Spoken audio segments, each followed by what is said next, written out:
estar gravando uma última meditação sobre o capítulo 5 de Apocalipse. O verso 6, João está ainda chorando. E por que ele está chorando? Porque ele identificou um livro selado, ele vai ver importância neste livro, nessa mensagem, está chorando porque está selado. Ninguém consegue abrir o livro. É o choro de João. Então, no verso 6, aparece um dos anciões pedindo que ele não chore mais, identificando um que pode abrir o livro. E vai dizer, o leão da tribo de Judá. Então, Jesus é apresentado desta maneira. A atenção de João, então, é chamada, ele visualiza, e João vai descrever no verso 6, né? Apocalipse 5:5 vai dizer o leão da tribo de Judá, identificado. Ele é o vitorioso. Quando João visualiza, ele vai visualizar um cordeiro como sido morto, né? Tendo sido morto. Então, João visualiza um cordeiro. O Apocalipse está nos convidando, quando apresenta Jesus desta forma, como um cordeiro, a pensarmos novamente na cruz. A cruz, ela vai transmitir para nós ensinamentos que são importantes para a gente compreender a pessoa de Jesus, as doutrinas que podem ser atribuídas a este Jesus, a este Deus, que está ali pagando o preço por cada um de nós. Nós, neste mundo, temos muitas dificuldades, muitos sofrimentos, muitas provações, e nem todos estamos, às vezes, preparados, como o salmista, no seu Salmo 23, que ele diz, ainda que eu passe pelo vale da sombra da morte, não temerei mal algum. Boa parte das pessoas, ao passar por dificuldades, há em nós uma tendência de cobrar de Deus por que estamos sofrendo, e alguns a abandonarem o caminho ou a comunhão com Deus, a deixarem de buscar a Deus. Alguns ainda que se identificam com o ateísmo o fazem por verem que, imaginarem, né, se existe neste mundo um Deus, não haveria tanto sofrimento. Então a pessoa não consegue harmonizar a existência de um Deus, que pode todas as coisas, com a existência do sofrimento que ora acontece na sua vida ou no mundo. E a pessoa, então, prefere crer que não existe um Deus. Agora, na cruz do Calvário, o sofrimento do próprio Jesus iria banir esse tipo de pensamento da mente da pessoa se ela extraísse deste sofrimento de Jesus um alicerce, uma compreensão para justificar a existência, justificar no sentido de compreender, né, por que existe o mal neste nosso mundo. Um outro ponto é que o comportamento de Jesus na cruz deve ser a base, né, o alicerce, a diretriz para compreendermos todos os ensinos que vamos aceitar ou que vamos transmitir para alguém, que vamos dizer que sejam ensinos bíblicos.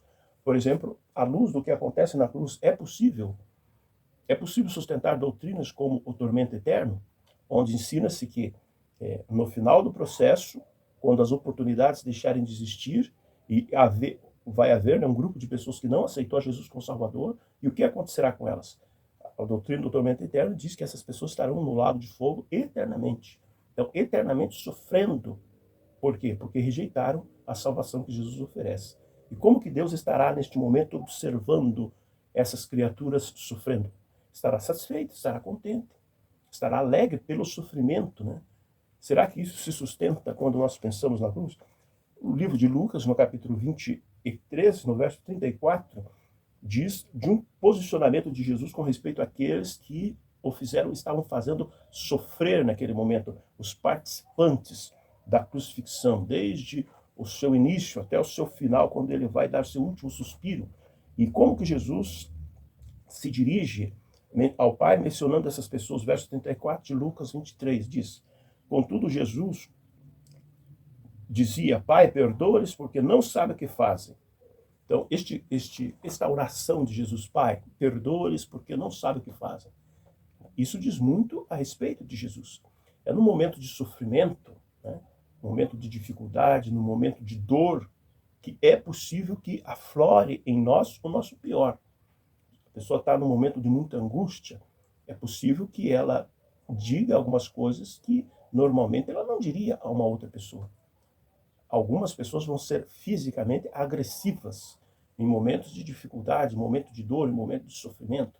Então, estes são os momentos onde vai vir de nós o pior. Aqui Jesus ele está evidenciando que as palavras que João vai dizer na sua epístola, Deus é amor e Jesus é Deus. Né?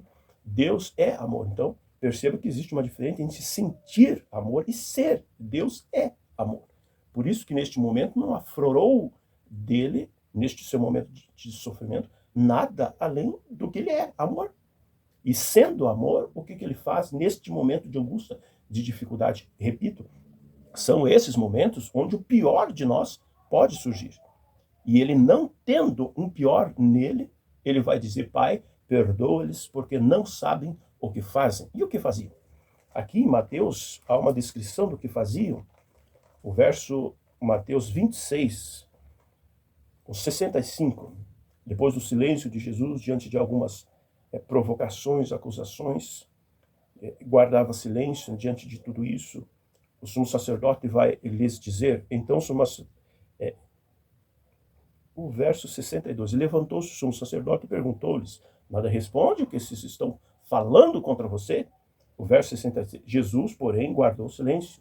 O sumo sacerdote lhe disse: eu te conjuro pelo Deus vivo que nos digas se tu és o Cristo, o Filho de Deus. Respondeu-lhe Jesus: tu o dissestes. Então o sumo sacerdote rasgou as suas vestes, blasfemou. Que necessitamos mais de testemunhas? Eis que ouviste agora a blasfêmia. Que vos parece? Responderam eles: é réu de morte. Veja a descrição das ações dessas pessoas. E, evidentemente, essas ações aqui é uma representação da reação do ser humano, não de um povo específico, de um grupo específico, mas é uma reação do ser humano diante do seu Salvador. Uns cuspiam-lhe no rosto, ele davam murros, outros o esbofeteavam, dizendo: profetiza, ó Cristo, quem te bateu?